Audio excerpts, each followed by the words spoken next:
Hey writers, you're listening to the Kobo Writing Life podcast, where we bring you insights and inspiration for growing your self-publishing business. We're your hosts. I'm Laura, one of Kobo Writing Life's author engagement managers. And I'm Rachel, Kobo Writing Life's other author engagement manager. Today we spoke with author Imani Erriu. Imani is the author of the romance fantasy series Heavenly Bodies. She is a graduate from the Manchester Metropolitan University, where she received a bachelor's degree in English, literature, and creative writing. She loves astrology, the idea of soulmates, and bittersweet endings.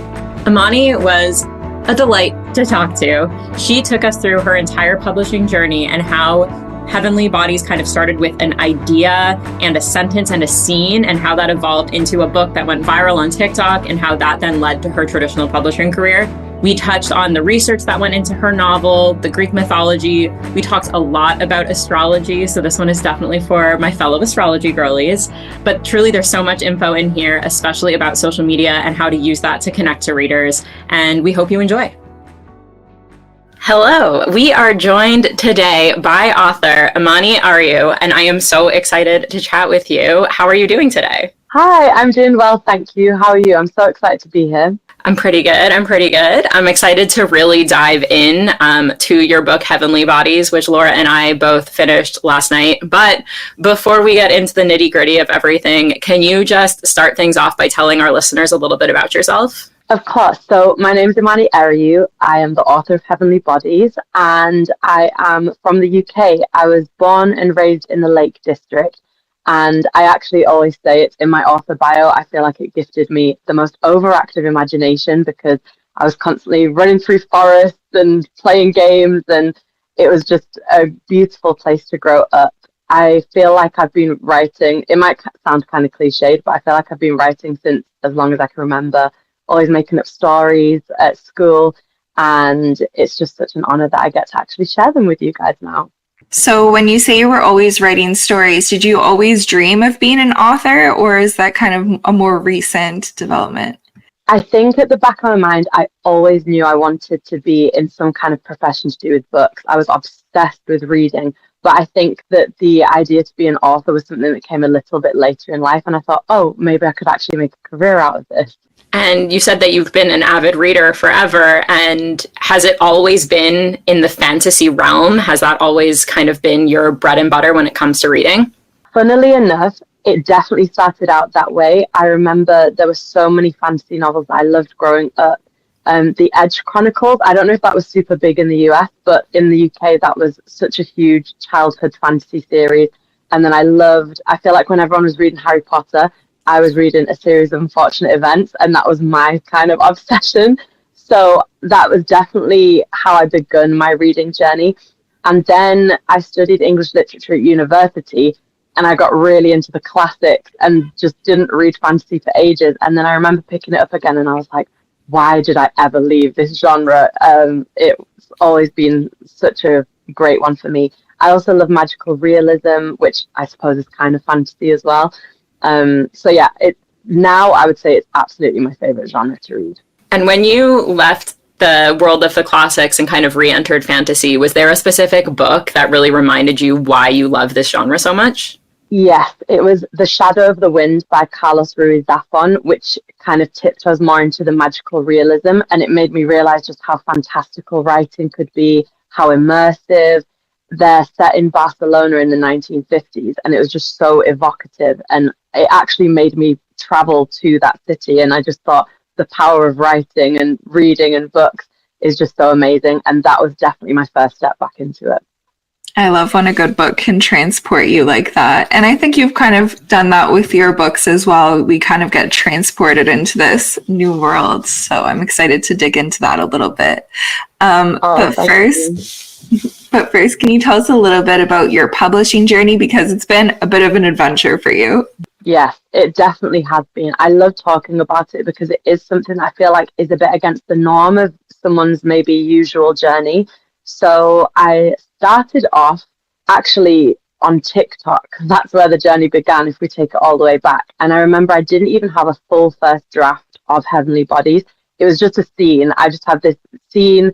it was actually of Enzo and Alara's first kiss, but they didn't even have names at that point. And I just knew I wanted to write a romance and I wanted it to be set in a fantasy world. So I remember creating the first video once I'd kind of got to grips a bit more with the world and how exactly I wanted to build it. And that started getting views. And then I remember that I made another one based off one sentence that Enzo says in the book, and he's being really kind of overprotective.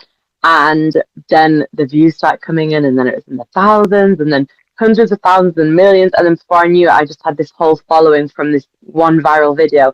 And I kind of thought, oh my gosh, I have to do something with this now and actually finish the book. So they were my origins. And from there, I created an Instagram account where I could post actual concrete updates, and then a Goodreads. And so it was kind of in a bit of a backward manner. I feel like most authors obviously will have their book first and then promote it. And mine was kind of in between. Then after that, I published indie, and I love my indie route so much. It was so great to be able to start off in that way. And I feel like it gave me a great sense of independence, and kind of, I learned everything as I went along. And I think that was such an important step of the journey, to be able to kind of teach myself how to do every part of the process. And then before I knew it, last October, an agent actually reached out to me because I'd never even thought of querying or going down the traditional route. I was so happy being indie that I'd always said if I was to ever go traditional, it would have to be kind of the perfect team or editors that I really vibed with and a great publishing house. And it would just have to really align because, like I said, a lot of indie authors, I completely understand, can find it super stressful because you have the burden of everything. But I sort of enjoyed every moment of the process, so I wasn't necessarily like searching for more. And then when it came about, it just felt like kismet, really. And an agent reached out, the lovely Jill, who's my agent now. And then we started querying the books, and it got picked up in the UK, and then Random House Canada for the US and Canadian rights. And I was actually speaking to someone earlier about this, saying that ironically, even though Ilara in the duration of Heavenly Bodies is fighting against fate, I feel like everything that happened was really fated in the order it happened in my life. So I'm kind of going with fate and destiny on my side. I really want to ask about what the process was like going from indie to traditional, but I need to circle back to the fact that you had like the viral TikTok going before the book was done. What kind of pressure did that put on yourself to finish the book? A lot, but in a good way, because I think before that, I'd sort of meandered through, like this one scene I just had on a Word document for about a year, and I think it was seeing people actually have a reaction to it. It was amazing in a way because it gave me the belief like, oh, people are actually interested in this. But you're right that there was definitely the pressure that like, I've got to get this done now. But it was a good thing. Otherwise, that may have just stayed in a document for another 2 years. Who knows? Do you think that you had any like pressure from readers or commenters that changed maybe what you were planning to do with the story originally? I think I wouldn't say the overarching story. I think there were definitely moments where when I would see them really respond to maybe one trope I was writing about or a specific character, it made me sort of subconsciously know, well, take stock of what they wanted and maybe put a bit more of that into the book. And I mean, when we talk a little bit later about the actual transition from indie to trad, that's one thing I noticed is during the process when I turned trad and I rewrote Heavenly Bodies, I did it a lot more for me as well as for the readers. Whereas when I was indie, I was just writing, I felt like what the readers wanted. So that definitely influenced it, I think, 100%. So when you made the move from indie to trad, you did a full rewrite? Yes. So I had obviously the draft in its entirety. And when I worked with my editors, there was certain things that they wanted to change or cut or just advice that they gave. And I'd always said that when I released Heavenly Bodies Indie, I always said, I wish I could get another go at rewriting it. I think that during that process, I had no developmental editor, no copy editor to begin with. Like my mum proofread it for me. It was so...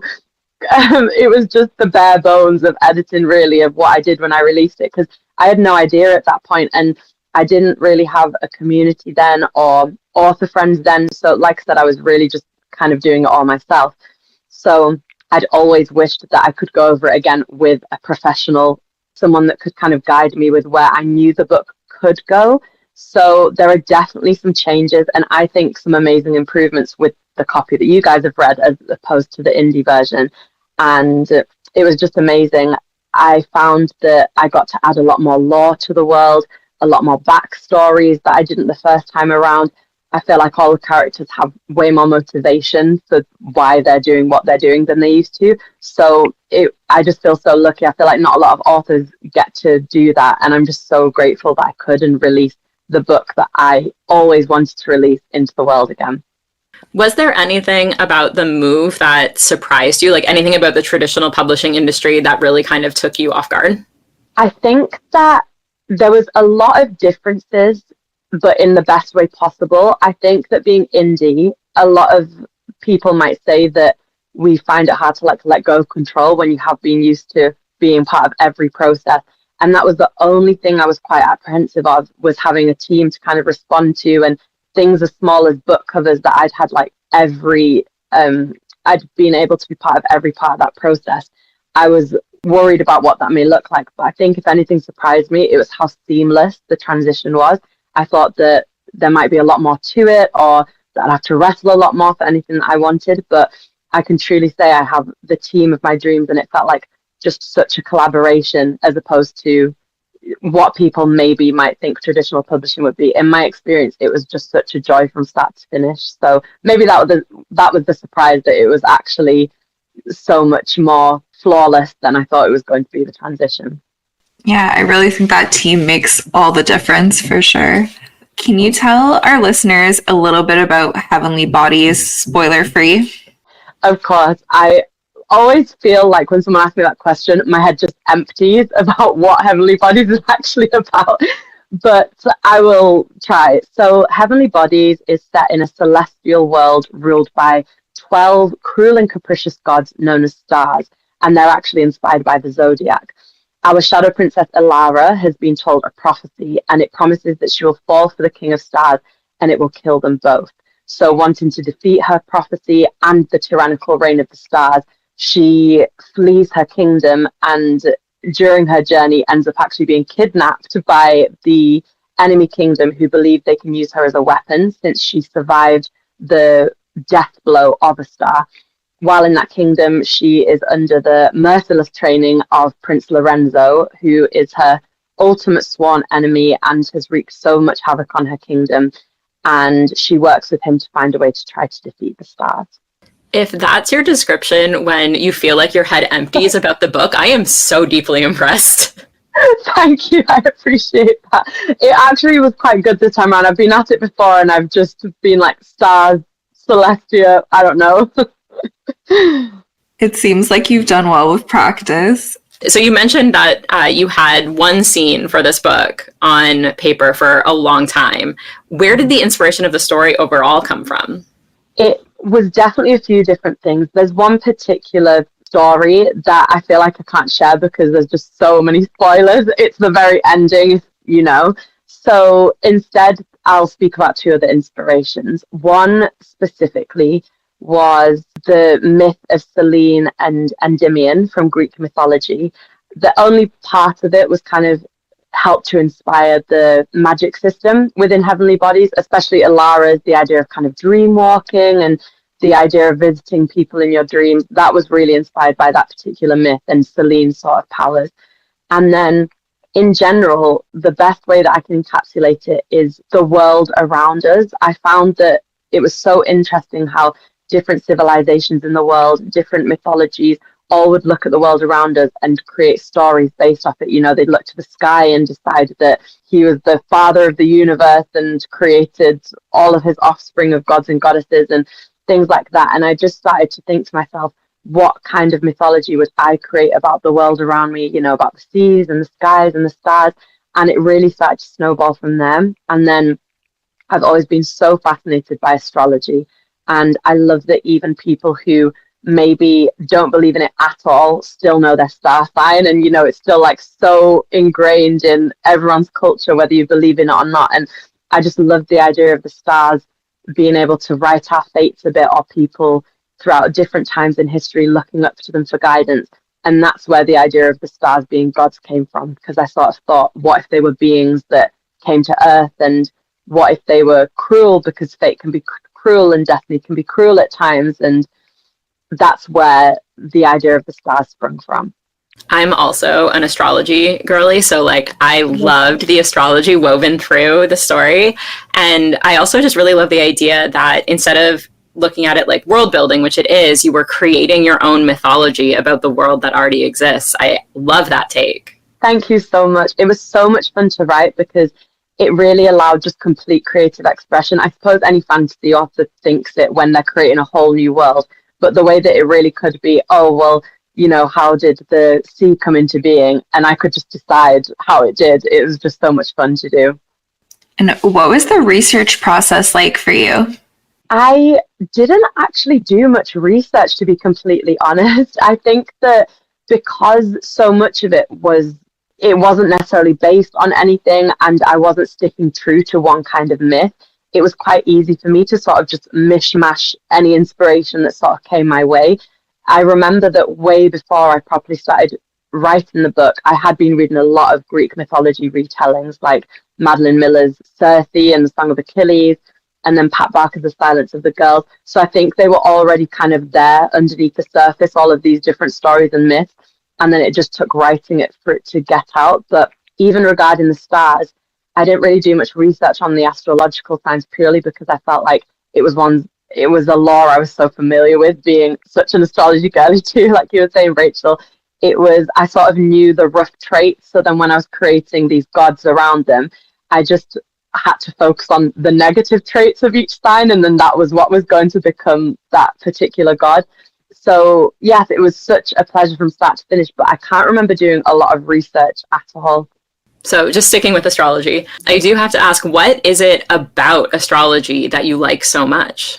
I think that one thing that I have always loved since I was a little girl is, one, this idea that being born at a certain time or something can dictate your personality and this and that. I just find it fascinating that to learn more about ourselves through it. Not necessarily that I believe everything verbatim that's said about every single sign, but I just think the thing that really drew me to it more than anything was sort of touching on what I said earlier about the idea that even those who don't believe in astrology will still know their sign. The idea that it's so deeply ingrained within our society, I just think it's amazing. It's so great that so many years ago people would study the stars, even horoscopes now that they believe will tell you about your day or even your future. And yeah, I just find it so fascinating. I feel like it's part of the kind of human condition and human design. And I think that what draws a lot of people to astrology is to sort of hear about themselves and in a different way and feel like they can relate to certain traits and signs. So I would say that they're definitely the things that I love most about astrology. It's kind of like a map of the soul. And I have to ask, have you put any thought into what star signs your characters are, or have you built out star charts for your main characters at all? Yes, I love this question so much. In my mind, they definitely have their particular signs. And I remember I went through a phase where I had everyone's big three written down, like their sun, moon, and rising sign. I think that it's interesting because obviously based on the world they live in, each kingdom is sort of ruled by a different sign. And Ilara, for example, she is technically under Piscea's rule, and well, Pisces kingdom, the goddess Piscea rules it.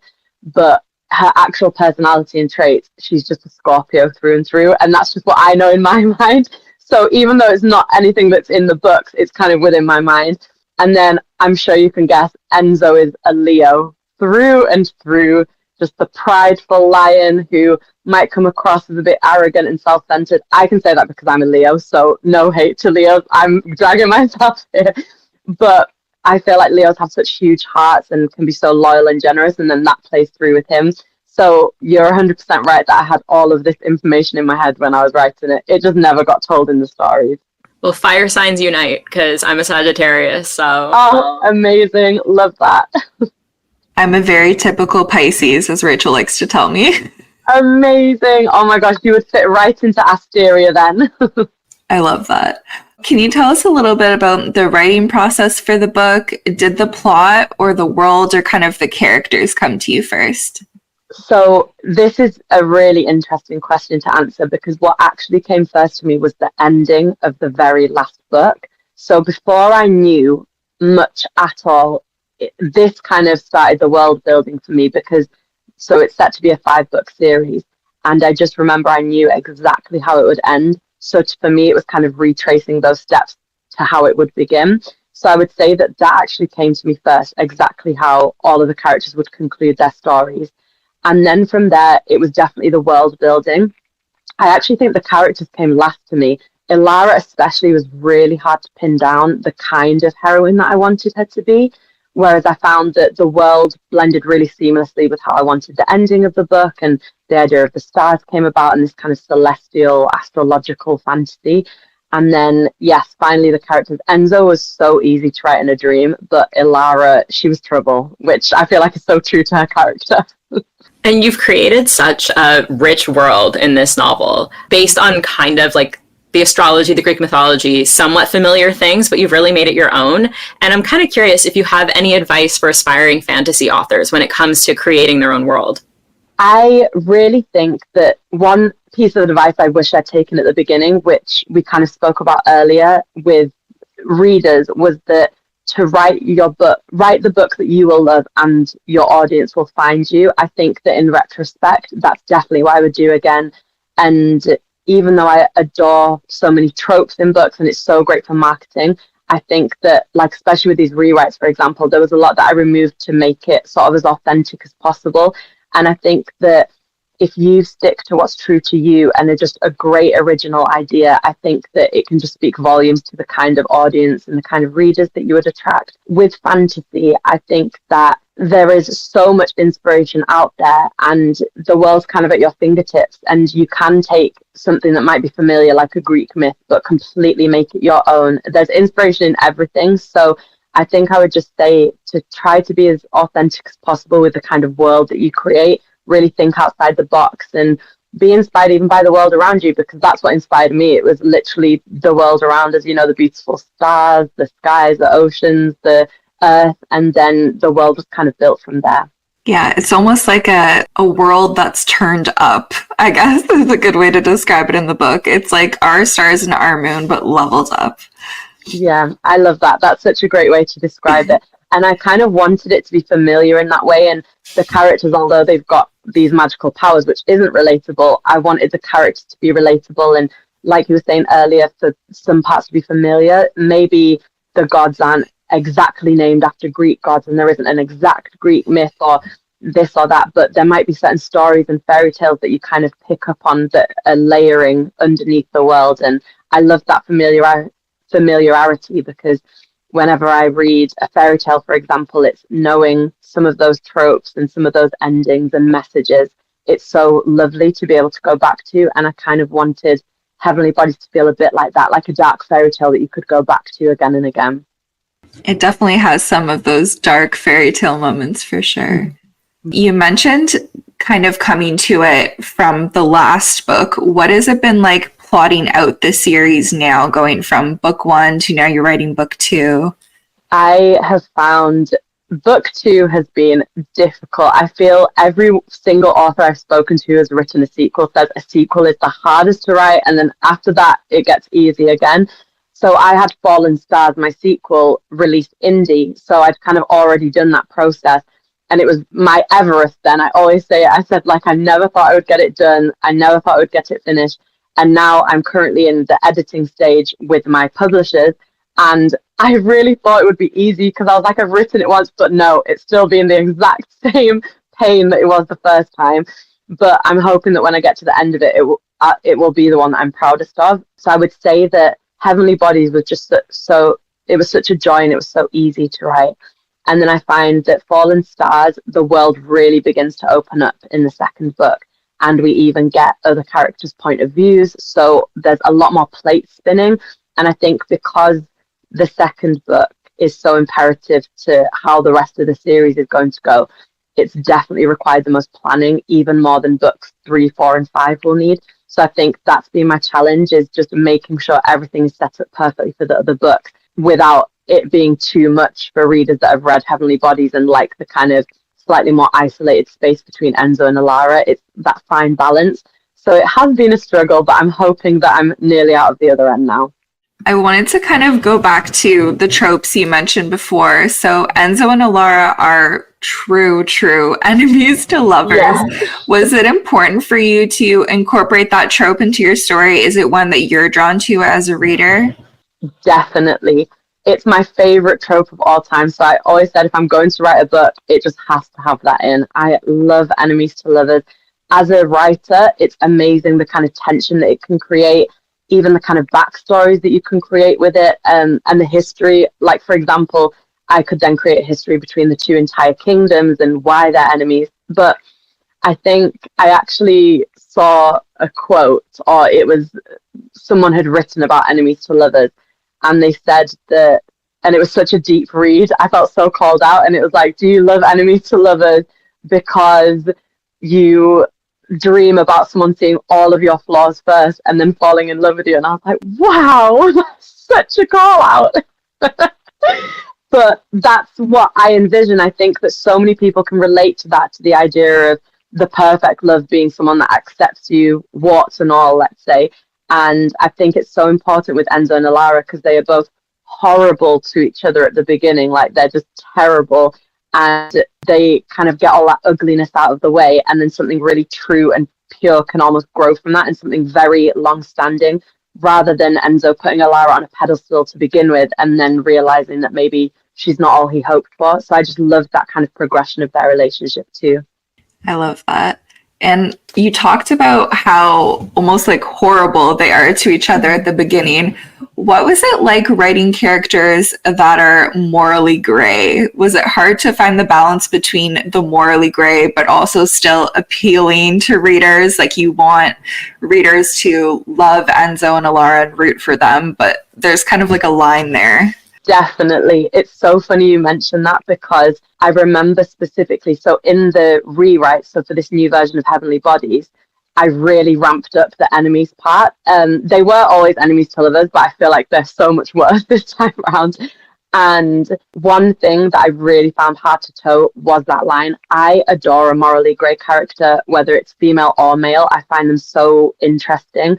And I love, like, a bad boy in the kind of fantasy space or in the reading space in general. So I definitely knew I wanted Enzo to be morally grey, but I actually didn't expect Alara to be as morally grey as she was. And I kind of loved that. She kind of almost surprised me with it when I was writing, especially towards the end. I remember actually in a really early draft before I was indie, someone actually commented on something Alara does near the end. I won't spoil it. And kind of thought, oh, like, I feel like a heroine wouldn't do that. That's not a super honorable thing to do. And I actually, I mean, it was completely valid opinion, but I remember I ignored the advice because I thought, actually, like, I want her to be morally grey like that. I want her to sort of be, you know, she says a line, something about how she promised that she wasn't like the stars, she's worse. And I just thought, I loved that. I thought it added such a facet to her character. But I think there was definitely a line, and during the rewrites, the cliff scene specifically, which I feel like is the peak of the enemies, it was such a line, because I was like, what can Alara say to a point where it will end up being forgivable a bit later, but terrible enough that Enzo will want to push her off a cliff? And it was really trying to find that balance where people wouldn't hate her, but would understand his motivation for then doing what he did. So, yeah, definitely a fine line to toe. No, as soon as you said that you wanted to make Alara a little bit morally gray, that line, the like, I'm not like the stars, I'm worse, is exactly what popped into my head. And it was such a good, juicy moment for that character. Because let women be villainous, but also heroes. Am I right? Absolutely. I couldn't agree more. And I love that there's more of a trend now of female rage and women allowed to be emotional and angry. And one thing that I really wanted Alara to show was her emotions. I'm an emotional woman. I've been told all my life that I'm like too sensitive and things like that. And I suppose that that was my little facet of putting into Alara, that at the end, her true power was actually recognizing her emotions and allowing them in, when for so much of the book, she's tamped them down and forced them into a box, when really they were actually the key to unlocking her true magic. I think that's so much more exciting for the reader to dig into anyways. Like no one wants that like goody two shoes heroine. Like it's so much more fun to read about a heroine who has like a journey and is embracing their emotions. So Definitely. Plus, a Scorpio keeping her emotions hidden and not letting anybody know until it's absolutely necessary. Very on brand. That's exactly what I thought. That's the most Scorpio thing about Elara, definitely. Oh, you mentioned that like writing book two has been the challenge compared to book one. I'm really curious about what your series plotting has looked like. Do you kind of have the like, okay, this is the big obstacle of each book and here's the overarching story? What does your plotting look like for the series? So usually I would say I'm definitely more of a pantser than a plotter. When people always ask that question, I tend to really just sit down in front of my computer and see what comes out. I did that with the first book and then realized I cannot do that with the whole series because there does need to be a plan in place. So I kind of started to force myself to plot at least the very bare bones. So what I will say for every book that I've done is I know the exact romances going on in it because, as I said, since book two opens up the world, there's going to be other romances that take place with other characters. And I felt like that was really important since Enzo and Alara, their romance is not necessarily a whirlwind, but it's quite deep by the end of book one. You know, it's their love's quite entrenched. And so to bring a bit more excitement as well, when you have quite an established couple, I wanted there to be a chance for other romances to bloom. So every single book, I know the romances in between which characters, which is sort of the driving force, I suppose, since it's such a romance-based fantasy. Then I also have the places that they're going to be in. So I kind of had to plot out on the map of Celestia where they'd be traveling to in each book. And then finally, the different kind of points of view and a very, very rough plot point. So staying true to myself, I know the ending of each of the books. And I suppose the rest is me working backwards and filling in the blanks in between. I have to ask what the first version of your map looked like. Was it just like a scrawling on a post-it that was erased and rearranged a bunch? How did that come together? It was very close to that. It was just me with my biro and a piece of paper writing down the kingdoms. I'm not an artist in any way, shape, or form, so they were just kind of like little lumps. And it was actually because I'd started thinking a little bit about book two and where I wanted them to travel. I knew obviously Asteria and Helios had to share a border, so that was kind of easy enough. But then I thought it might be best to split it into two continents when in book two, I knew I wanted there to be a lot of ocean travel. And so there to be a kind of big ocean to get from one space to another. And that really brought about the rest of the world building. And then I was so thankful that one of my friends was an artist who she actually ended up doing the map that's in Heavenly Bodies now. So I basically just took a picture of just this scroll and said, please, can you make this into a map? And she worked her magic. That's incredible. And like you've created a very big, intricate world. And like you said, it is just growing. Do you have a document where you keep everything and all of the magic systems and all of the gods and what they're like? Or are you just very good at remembering? Honestly, I mean, thank you for saying I'm very good at remembering because I feel like my memory is awful, but I do not have a document with any of that in. It's all just in my head. So I have to rely on that most of the time. At the moment, I'm actually doing a series on Instagram about each different kingdom, and that's really good for my memory and making sure I know everything, because I'm kind of doing a bit of an in-depth look into it and then the magic systems of each kingdom. So yes, I think maybe at the very, very beginning of Heavenly Bodies, I did write it all down, but I've since lost that document somewhere, so it's all just in my head. Honestly, using content creation as your like world Bible is so smart because it serves two purposes, marketing, and you can go back and remember. Yes, definitely. That's probably why I needed to do it, because I was writing the sequel and I was like, I need somewhere to write it down, so let me just make some posts about it.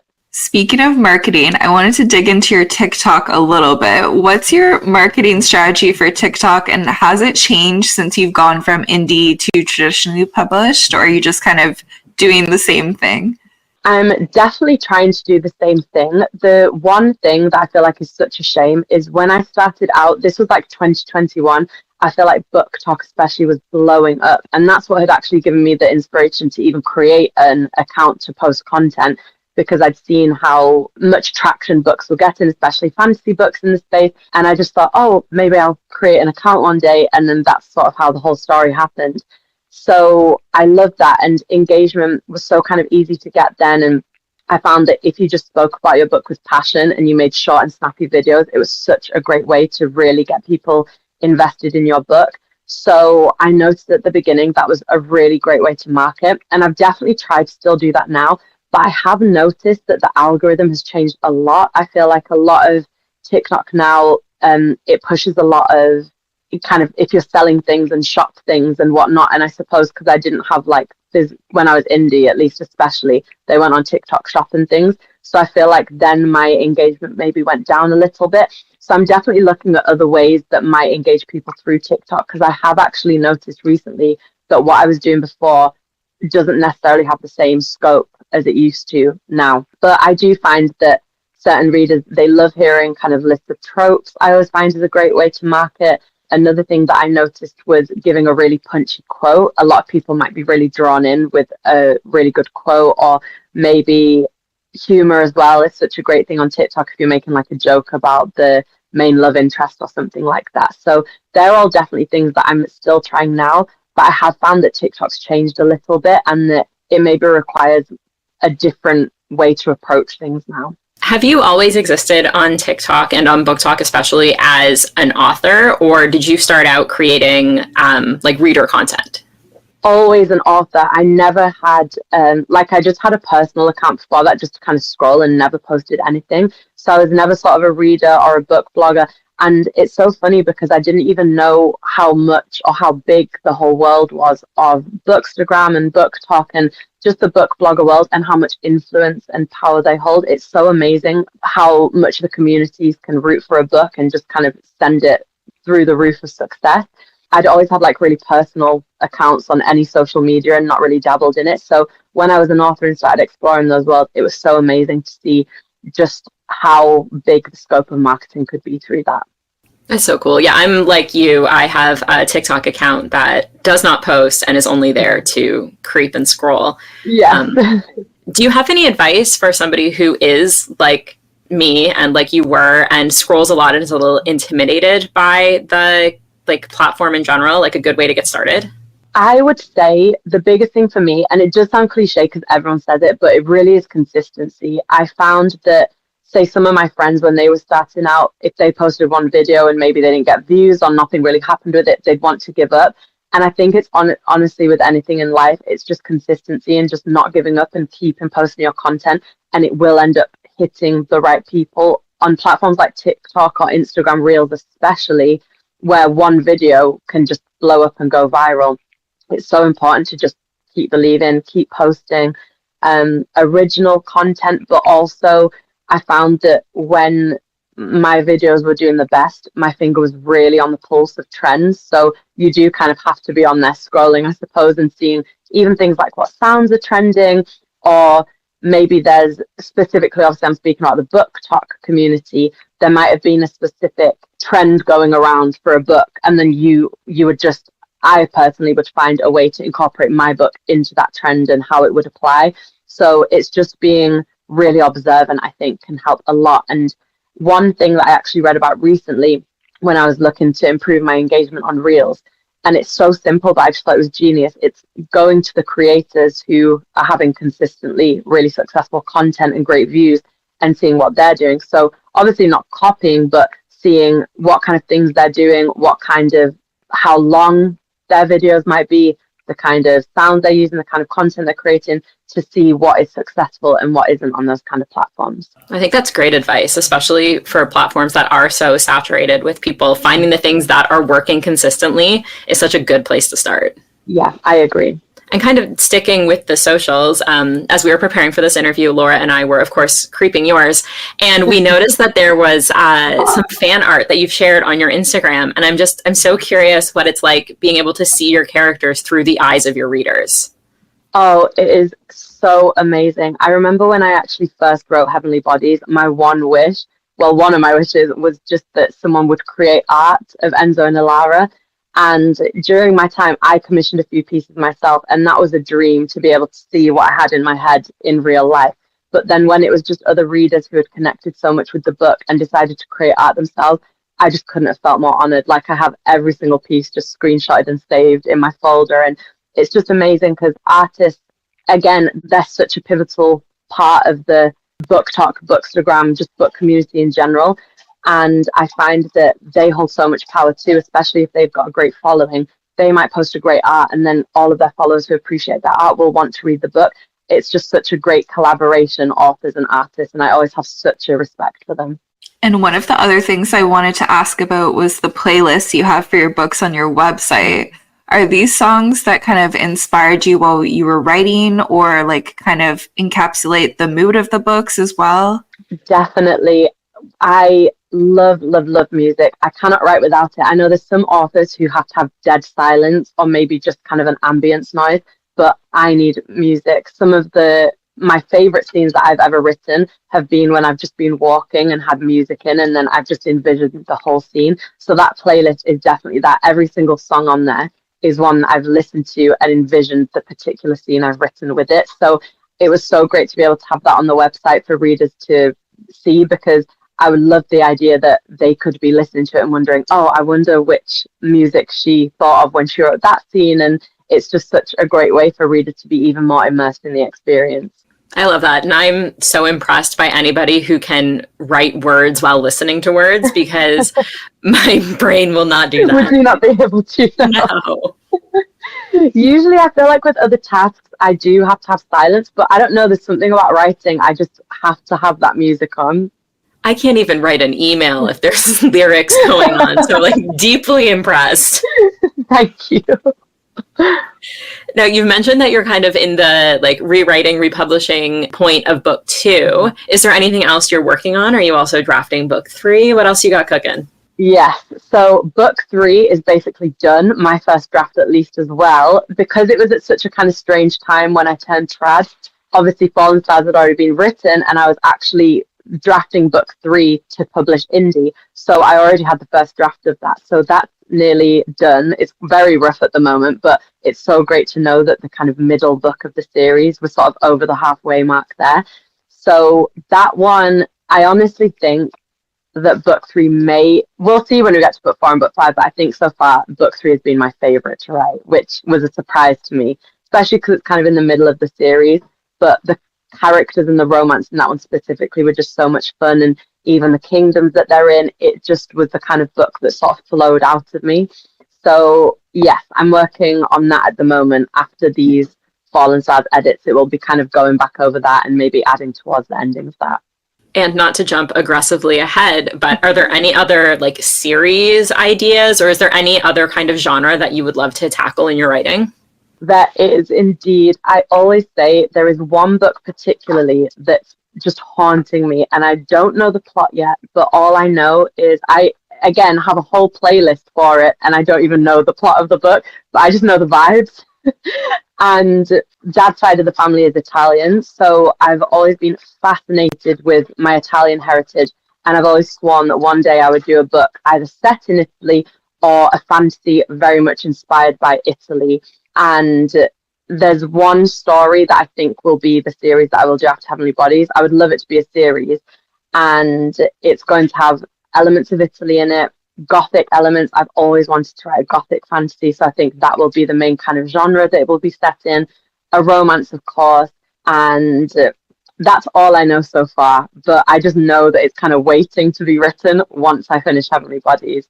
And perhaps a trip to Italy for research, right? I mean, I wouldn't complain. That would be amazing. And before we let you go for the day, where can our listeners find you online? So my handles are all the same. It's just author Imani Erriu, and you can find me on TikTok and Instagram through those handles.